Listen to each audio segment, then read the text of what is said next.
உன்னை காணாது நான் இன்று நான் இல்லையே, விதையில்லாமல் வேறில்லையே.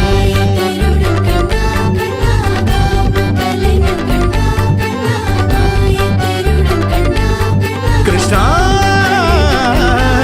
உன்னை காணாது நான் இன்று நான் இல்லையே, விதையில்லாமல் வேறில்லையே.